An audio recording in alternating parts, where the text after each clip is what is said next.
Page में बात करने वाले हैं चंपावत जनपद के बारे में। इम्पोर्टेंट रहेगा अपने आप में, और कुछ चीज़ें हैं जो हमें इसकी पता होनी चाहिए। तो सबसे बात शुरुआत करते हैं, अगर चंपावत के इतिहास के बारे में बात करते हैं तो चंपावत के इतिहास की बात करते हैं तो चंपावत का मूल नाम क्या था? चंपावती था। चंपावती नाम का होने का एक कारण एक है कि यहाँ पर जो नदी बहती थी वो चंपावती नदी के तट पर, इसलिए इसका नाम चंपावती पड़ा। ठीक है। अगर इसकी बात करते हैं तो चंपावत की स्थापना किसने कराई थी? चंद वंश के संस्थापक जो थे सोमचंद, जिन्होंने चंपावत की आपकी स्थापना करी। ठीक है। अगर हम बात करते हैं, वैसे अगर एग्जाम पॉइंट ऑफ व्यू से तो चंद वंश के दो शासकों को माना जाता है, एक सोमचंद और दूसरा थोवर चंद। ठीक है। तो दोनों को संस्थापक माना जाता है, अलग अलग पुस्तकों के हिसाब से और अलग अलग आपके एग्जाम के हिसाब से उसमें देता है। जहां पर सोमचंद देगा वहां थोवरचंद नहीं देगा, जहां थोवरचंद देगा वहां पर सोमचंद नहीं देगा। तो ऐसे क्वेश्चनों को भी देता है एग्जाम में। ठीक है। अगर हम बात करते हैं तो किसने कराई थी? सोमचंद ने। सोमचंद वही है जिन्होंने आपकी चंपावत की और चंद्रवंश की आपकी नींव डाली थी। ठीक है। झूसी के राजा हुआ करते थे। ठीक है। अगर हम बात करते हैं तो इसके आगे यह बता रखा है कि इलाहाबाद के झूसी नामक स्थान से आपके यहाँ पर आए थे, और कत्यूरी शासक ब्रह्मदेव की पुत्री का नाम क्या था? चंपा से इन्होंने विवाह किया था, और अपनी राजधानी का नाम क्या रखा था? चंपावती रखा था। ठीक है। तो क्या हुआ कि सोमचंद इलाहाबाद झूसी से आपके उत्तराखंड आए। उत्तराखंड में उस समय कत्यूरी शासक ब्रह्मदेव का साम्राज्य चल रहा था, वीरमदेव, जिनके नाम पर आपकी वीरमदेव मंडी भी है। उनकी पुत्री हुआ करती थी जिनका नाम था चंपा। चंपा से इनका विवाह हुआ, और विवाह होने के बाद उन्होंने अपनी जागीर दे दी थी, और यहाँ पर अपना उस राजधानी का नाम उन्होंने क्या कर दिया था? चंपावती रख दिया था। तो पूरी की पूरी एक कहानी है जिसको हम इतिहास सीरीज में भी हम पढ़ेंगे। सोमचंद ने ही राजमुंगा के किले का निर्माण करवाया है। ठीक है। ये इंपॉर्टेंट है। राजमुंगा का किला किसने बनवाया? तो किसने बनवाया है? सोमचंद ने बनवाया है। अगर हम बात करते हैं चंपावत की, तो 1872 में चंपावत को तहसील का दर्जा मिल गया था। चंपावत जिले की जो स्थापना है 15 सितंबर 1947 है। तो कब है चंपावत जिले की स्थापना? 15 सितंबर सन 1997 को हुई थी। ठीक है। अगर हम बात करते हैं चंपावती नदी और गड़की गाड़ के नदी के तट पर आपका बसा हुआ है। चंपावत कहाँ कहाँ पर बसा है? तो चंपावती नदी और गड़की गाड़ नदी के तट पर बसा हुआ है। टोटल क्षेत्रफल की अगर हम बात करते हैं तो जो इसका टोटल क्षेत्रफल है 1766 किलोमीटर स्क्वायर है, और क्षेत्रफल की दृष्टि से राज्य का सबसे छोटा जनपद भी आपका कौन सा है? चंपावत। ठीक है। क्षेत्रफल की दृष्टि से सबसे छोटा जनपद। अगर हम बात करते हैं यहाँ पर राजमार्गों की बात करते हैं तो यहाँ पर राजमार्ग जाता है NH09, जो रामपुर, रुद्रपुर, खटीमा, टनकपुर, चंपावत और पिथौरागढ़ वाले क्षेत्रों को ऐड करता है। ठीक है। भौगोलिक स्थिति की बात करते हैं तो इसके पश्चिम में आपका पड़ता है नैनीताल, पूर्व में इसका नेपाल पड़ता है, उत्तर में पिथौरागढ़ और दक्षिण में उधम सिंह नगर पड़ता है। और चंपावत कितने? 4 जनपदों से सीमा बनाता है। तो 4 जनपद नैनीताल हो गए, पिथौरागढ़, उधम सिंह नगर, और अगर आप मैप देखेंगे तो वहां पर आपको ये देखने को मिल जाएगा। ठीक है। इंपॉर्टेंट रहेगा ये पॉइंट चंपावत का, क्योंकि नेपाल के साथ भी आपकी ये क्या बनाता है? सीमा बनाता है। ठीक है। अंतर्राष्ट्रीय सीमा किसके साथ बनाता है? तो नेपाल के साथ आपका ये बनाता है। अगर हम बात करते हैं इसके बाद, तो यहाँ के कुछ प्रमुख स्थलों की बात करेंगे।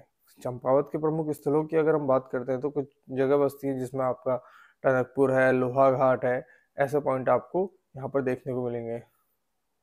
लोहा घाट है, टनकपुर है। इतिहास की दृष्टि से भी बहुत इंपॉर्टेंट है ये क्षेत्र। ठीक है। तो इनके बारे में बात करते हैं। तो फिलहाल हम बात करते हैं किसकी? टनकपुर के बारे में। टनकपुर के बारे में बात करते हैं तो इसका पुराना नाम अगर हम देखेंगे तो पुराना नाम इसका क्या था? टनकपुर का पुराना नाम ग्रास्टिनगंज था। ये बहुत बार पेपरों में आया है, तो इसको आप इम्पोर्टेंट कर लीजिएगा। टनकपुर का पुराना नाम क्या है? ग्रास्टिनगंज आपके करके इसका नाम था। ठीक है। टनकपुर में प्रसिद्ध वीरमदेव मंडी थी, या जिसे बरमदेव मंडी है, जिसका निर्माण कत्यूर के शासकों ने करवाया था, और सन 1880 में शारदा नदी के आने के कारण आपके यह बह गई थी। शारदा नदी, जिसको हम आजकल काली नदी के नाम, जो काली नदी है वही आपकी क्या है? शारदा नदी है। ठीक है। अलग अलग क्षेत्रों में इसके अलग अलग नाम है। तो जब उसमें आपकी बाढ़ आ गई थी तो उस कारण आपकी ये बरमदेव मंडी है, जिसे वीरमदेव मंडी कहा जाता है, ये आपकी क्या गई थी? बह गई थी। ठीक है। 1890 में अंग्रेज सेनानी, ठीक है।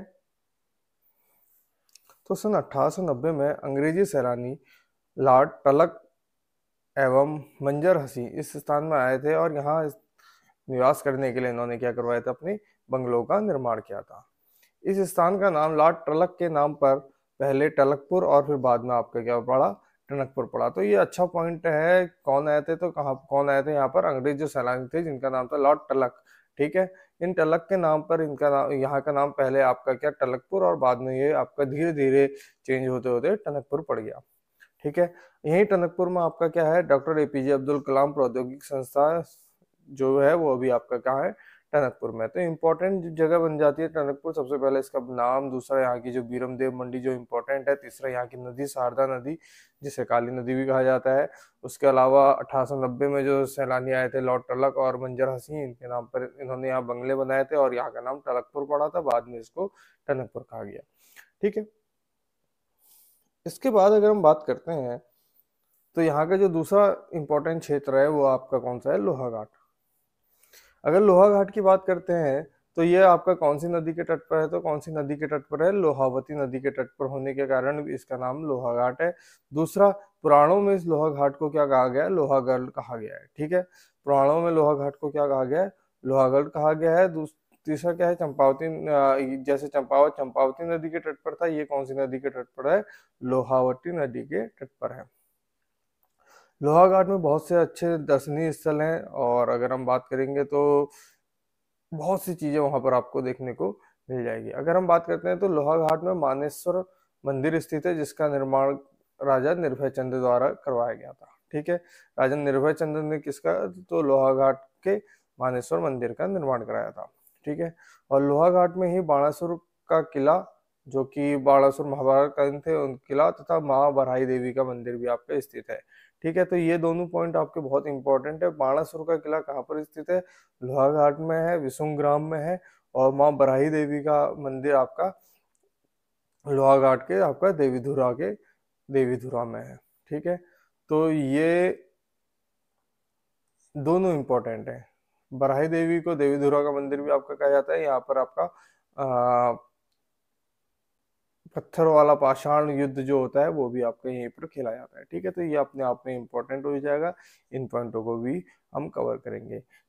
ठीक है। अगला अगर हम बात करते हैं तो बनबसा की हम बात करते हैं। जो यहाँ का तीसरा दर्शनीय स्थल है कौन सा है, वो आपका बनबसा है, जो कि चंपावत और नेपाल की सीमा पर स्थित है। जब भी आप नेपाल की ओर को जाएंगे तो आपको बनबसा बिल्कुल होते हुए जा सकते हैं। ठीक है। तो बनबसा में शारदा नदी, काली नदी पर बनबसा बैराज स्थित है। ठीक है। तो काली नदी जिसके बारे में अभी हमने बात की थी वहीं पर आपका क्या है, आपका बनबसा बैराज है। इस बैराज में शारदा नहर उधम सिंह नगर की ओर व महाकाली नदी नेपाल की ओर निकल जाती है। ठीक है। यहीं से आपकी जो है शारदा नदी जो है, जो काली नदी है, बैराज बना हुआ है और यहीं से आपकी एक शारदा नहर निकली है जो उधम सिंह नगर की ओर, तथा महाकाली नदी जो है वो नेपाल की ओर निकल जाती है। ठीक है। तो अपने आप बनबसा में ये इंपॉर्टेंट बन जाएगा। इसके बाद हम बात करते हैं राजबुंगा का किला। राजबुंगा के किला का निर्माण किसने कराया, तो राजा सोमचंद ने कराया था, जिन्होंने चंपावत का निर्माण कराया। आप याद कैसे करेंगे, सूर। ठीक है। सोमचंद ने राजबुंगा के किले का निर्माण कराया था। अगर हम बात करते हैं राजबुंगा के किले की, तो राजबुंगा के किले के प्रवेश द्वार खंड में सिंह का अंकन है। ठीक है। प्रवेश द्वार में किसका, सिंह का अंकन है, इसलिए इसे सिंह द्वार भी कहा जाता है। ठीक है। राजबुंगा का जो किला है उसके आपके प्रवेश द्वार में क्या है, सिंह शेर बना हुआ है। ठीक है। तथा किले का प्रवेश द्वार दक्षिण में तथा निकासी द्वार उत्तर में स्थित है। ठीक है। ये इंपॉर्टेंट है, अगर कभी पेपर में आ सकता है कि राजबुंगा के किले के प्रवेश द्वार में क्या बना हुआ है, तो शेर अंकित है, तथा इसका नाम क्या है, तो इसका नाम क्या है, सिंह द्वार है। अगर इसका प्रवेश द्वार अगर बोलते हैं तो दक्षिण में, तथा और निकासी द्वार अगर बात करते हैं जिसे एग्जिट कहते हैं, वो आपका कहाँ पर है, उत्तर में स्थित है। इसके अलावा अगर हम बात करते हैं चंपावत जनपद के कुछ मंदिरों के बारे में बात करेंगे, तो चंपावत जनपद के कुछ अगर मंदिरों की बात करते हैं तो सबसे पहले सबसे इम्पोर्टेंट मंदिर आ जाता है पूर्णागिरि देवी मंदिर। ठीक है। अपने आप में इम्पोर्टेंट है। ठीक है। तो ये क्या है, यह मंदिर टनकपुर से तकरीबन 20 किलोमीटर की दूरी पर कौन सी अन्नपूर्णा चोटी पर, ठीक है, कौन सी अन्नपूर्णा अन्नपूर्णा चोटी पर स्थित है। और यहाँ पर माता सती के शरीर के नाभि का अंग गिरा था और प्रत्येक वर्ष यहाँ नवरात्र में मेले का आयोजन किया जाता है। ठीक है, तो अब पूर्णागिरि देवी मंदिर, पूर्णागिरि शक्तिपीठ अपने आप में बहुत इंपॉर्टेंट है।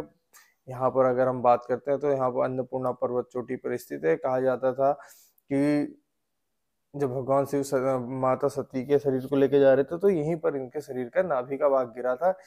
ठीक है, और प्रत्येक चैत्र नवरात्र को यहाँ पर आपका क्या है, मेले का आयोजन किया जाता है। बहुत लंबा मेला लगता है, तकरीबन 1 माह के मेले का आपके आयोजन किया जाता है। ठीक है, और भंडारा यहाँ पर हमेशा फ्री रहता है। ठीक है, आपको इसके लिए जाने के लिए आप बिल्कुल टनकपुर होते हुए यहाँ जा सकते हैं। ठीक है, इसके बाद अगर हम बात करते हैं तो माँ बराही देवी मंदिर की बात करते हैं। माँ बराही देवी मंदिर को हर बार रक्षाबंधन के दिन आपका कौन सा पाषाण युद्ध, पर्वतों का पत्थरों का युद्ध खेला जाता है। पहले के टाइम पे क्या हुआ करता था, पत्थरों का खेला जाता है, लेकिन अब धीरे धीरे चीजों को चेंज करते हुए फूलों का युद्ध किया जाता है। लेकिन फिर भी जो इसकी प्राथमिकता है वो आपका क्या है, पत्थरों के युद्ध की आपकी वह है। कहा जाता है कि ये युद्ध तब तक चलता है जब तक किस एक मनुष्य के शरीर के बराबर का खून ना गिर जाए। ठीक है, एक मनुष्य के शरीर के बराबर का जब तक रक्त बह ना जाए तब तक आपका ये क्या है, युद्ध चलता है। 4 खाम जैसे होते थे, वो वहां पर 4 क्षेत्र के लोग, इसका विशेष लोग ये इस युद्ध को करते हैं। ठीक है, उसके बारे में हम बाद में बात करेंगे, जिसमें आपका लमगड़िया हो गया और आपके चमलिया हो गया, ऐसे करके जो 4 लोग हैं उनका आपका ये युद्ध होता है। ठीक है, इसके बाद हम बात करते हैं बालेश्वर मंदिर के बारे में। ठीक है, चंपावत में ही है आपका बालेश्वर मंदिर। जब आप चंपावत में पहुंचेंगे, चंपावत मेन में, तो वहीं पर आपको रोड के ऊपर की ओर ये मंदिर आपको देखने को मिलेगा, बालेश्वर का मंदिर। भगवान शिव को समर्पित है, भगवान शिव को आपको ये बालेश्वर का मंदिर है समर्पित है। बालेश्वर धाम मंदिरों, यहाँ पर नॉर्मली एक मंदिर नहीं है, बहुत से आपके यहाँ पर मंदिर है। उसी के पास में आपका हनुमान मंदिर भी स्थित है। ठीक है, तो मंदिरों का एक समूह है। ठीक है, जैसे बैजनाथ मंदिर, जैसे जागेश्वर धाम मंदिर है जहाँ पर मंदिरों का पूरा समूह है, वैसा ही आपका क्या है, ये बालेश्वर धाम मंदिर है जो कि मंदिरों का समूह है, जिसका निर्माण चंद शासकों ने 10वीं-12वीं सदी के मध्य में करवाया था। ठीक है, कहा जाता है कि इस मंदिर का निर्माण जगन्नाथ मिस्त्री ने किया था, और मंदिर का निर्माण पूर्ण होने के बाद कहा जाता है कि जगन्नाथ मिस्त्री का एक हाथ कटवा दिया गया था। ठीक है, तो ये अपने आप इम्पोर्टेंट है कि जगन्नाथ मिस्त्री ने किस मंदिर का निर्माण करवाया, तो बालेश्वर मंदिर का आपका निर्माण करवाया था। और ये वास्तुकार या निर्माणकर्ता थे। अगर इसकी बात करेंगे तो किसने, चंद शासकों द्वारा इसका करवाया गया था। और अगर हम यहीं पे बात करते हैं तो मंदिर समूह स्थित है, भगवान शिव को समर्पित है।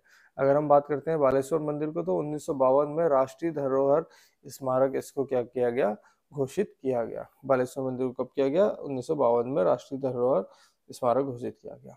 इसके बाद अगर हम बात करते हैं तो एक नथ हत्या नौला, जो अपने आप में फिर से इम्पोर्टेंट आता है। अगर जगन्नाथ मिस्त्री का नाम आया तो एक हत्या नौले का नाम आना बहुत जरूरी है।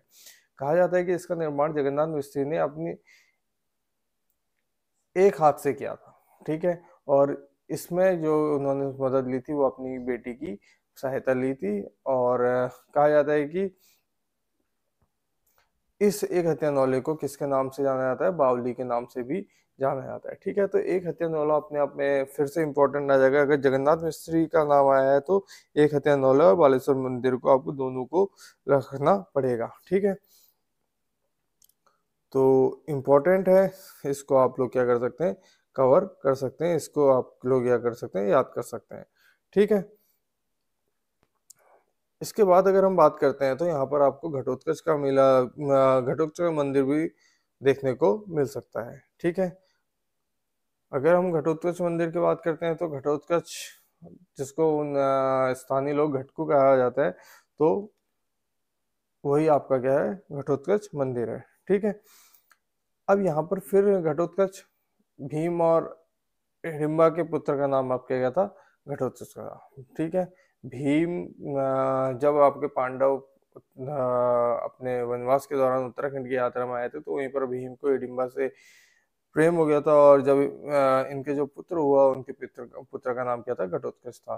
ठीक है, और कहा जाता है कि जब आपका ये महाभारत चल रहा था तो उस टाइम पर घटोत्कच का सिर आपका क्या है, यहीं पर गिरा था, इसलिए यहाँ पर आपका मंदिर बनाया गया। तो ठीक है, तो चंपावत में आपका घटोत्कच का मंदिर है और यहीं पर आपको हिडिंबा देवी का भी मंदिर देखने को मिल जाएगा।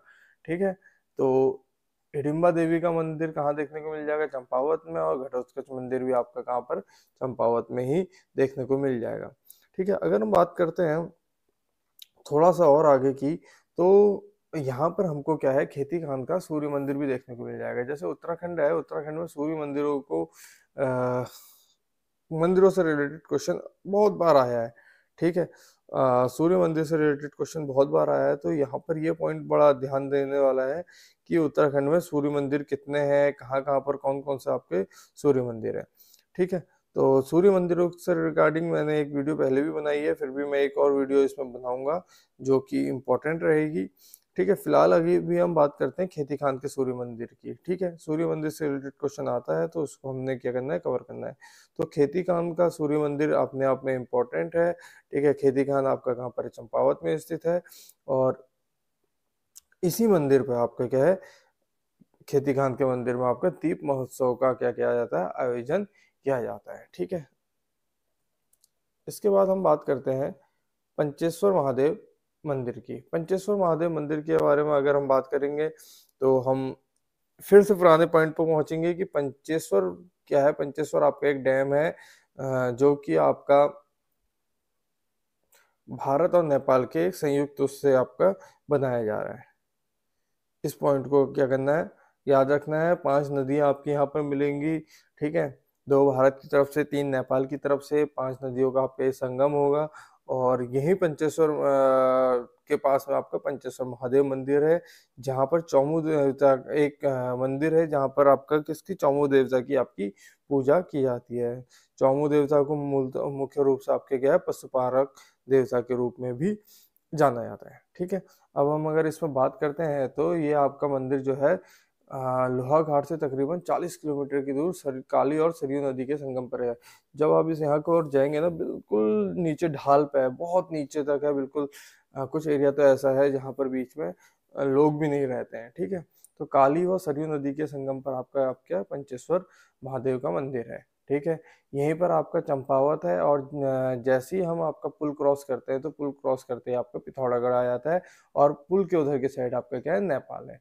तो तकरीबन तीनों क्षेत्र आपके यहाँ पर देखने को मिल जाते हैं।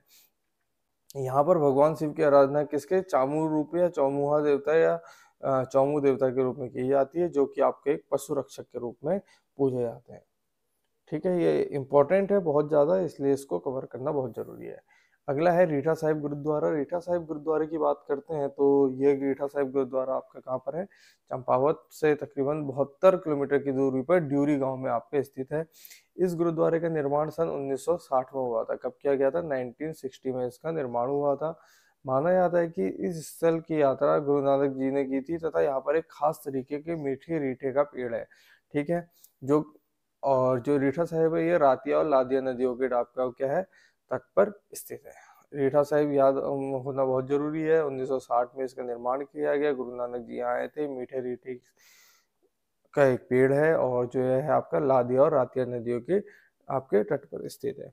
इसके बाद अगर हम बात करते हैं तो इसके बाद हम बात करते हैं यहाँ के अद्वैत आश्रम की, जो कि अपने आप में इम्पोर्टेंट है, जिसे हम मायावती आश्रम भी कहते हैं। और मायावती नामक क्षेत्र पर है, इसलिए भी इसको मायावती आश्रम कहा जाता है।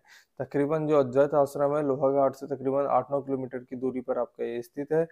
ये जो अद्वैत आश्रम है, ये रामकृष्ण मठ की आपकी एक शाखा है, जो कि आपके चंपावत में स्थित है। अगर हम बात करते हैं तो इसका निर्माण स्वामी विवेकानंद के शिष्य स्वामी स्वरूपानंद व अंग्रेज शिष्य J.S. सेवियर और उनकी पत्नी C.E. सेवियर, ठीक है, उन्होंने आपका करवाया था। और 19 मार्च सन 1899 में आपका क्या हुआ, ये स्थापित हुआ। 19 मार्च सन 1899 में स्थापित हुआ था। उसके बाद कुछ समय पश्चात आपका स्वामी विवेकानंद भी आए थे, और 3 जनवरी 1901 को आपको स्वामी विवेकानंद यहाँ आए और 15 दिन के लिए रुके थे। ठीक है, तो अद्वैत आश्रम इम्पोर्टेंट रहेगा, मायावती आश्रम इम्पोर्टेंट रहेगा। और याद रखना बहुत जरूरी है कि इसकी स्थापना किसने करवाई थी, तो किसने, J.S. सेवियर ने, और इनके स्वामी विवेकानंद के शिष्य स्वामी स्वरूपानंद और J.S. सेवियर की पत्नी C. सेवियर द्वारा इसकी स्थापना 1899 में करवाई थी। ठीक है, अनासक्ति आश्रम जैसा है वैसे ही आपका ये अद्वैत आश्रम भी है। वो आपका अनासक्ति आश्रम आपको पड़ेगा कौसानी में, ठीक है। और मायावती आश्रम जो है आपका पड़ेगा कहाँ पर, लोहाघाट चंपावत में पड़ेगा। तो ये इंपॉर्टेंट रहेंगे, कभी आश्रमों में ऐसा वो ना हो जाए, ठीक है। तो ध्यान रखना है, ठीक है, कंफ्यूजन नहीं रखना है। इसके बाद हम बात करते हैं क्रांतेश्वर महादेव मंदिर की। क्रांतेश्वर महादेव मंदिर की बात करते हैं तो ये वही महादेव मंदिर है, कहा जाता है कि यहाँ पर भगवान शिव ने भगवान विष्णु ने अपना कुर्म का अवतार लिया था।